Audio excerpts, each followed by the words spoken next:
Hey there, tubies! Welcome back to 2230. We're super excited to dive into this topic with you.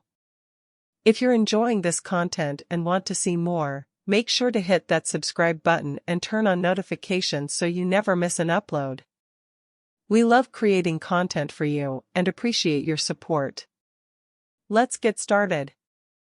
The ongoing violence and political instability in Sudan highlights the deep-seated tensions that have plagued the country since the overthrow of longtime dictator Omar al-Bashir in 2019.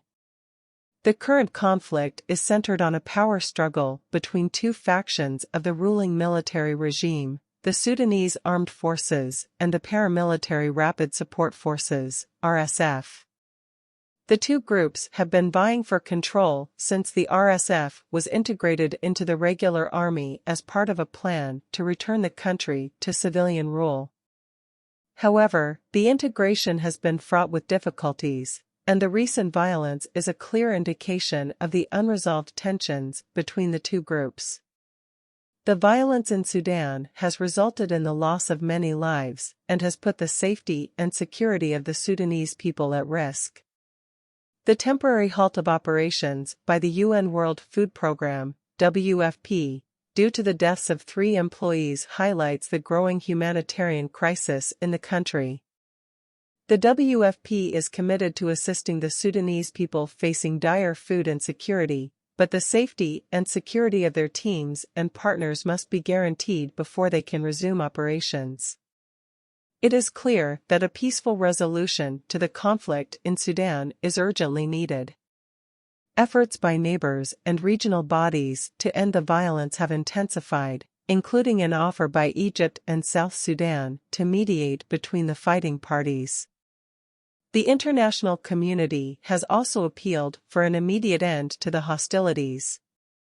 The US, China, Russia, Egypt, Saudi Arabia, the UN, EU, and African Union have all called for an end to the violence. Preventing the coup that led to the current crisis in Sudan would have required addressing the underlying issues of economic instability, corruption, and human rights abuses that have plagued the country for decades.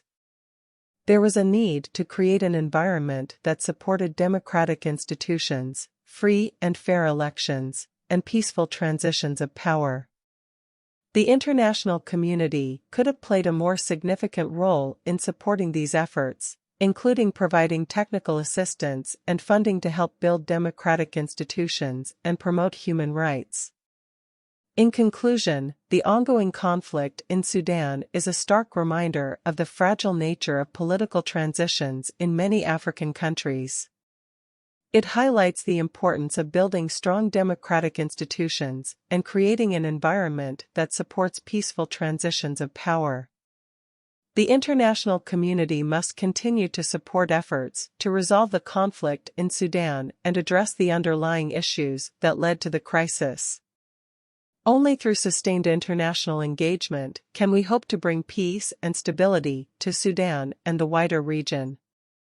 Thanks for tuning in to this response video.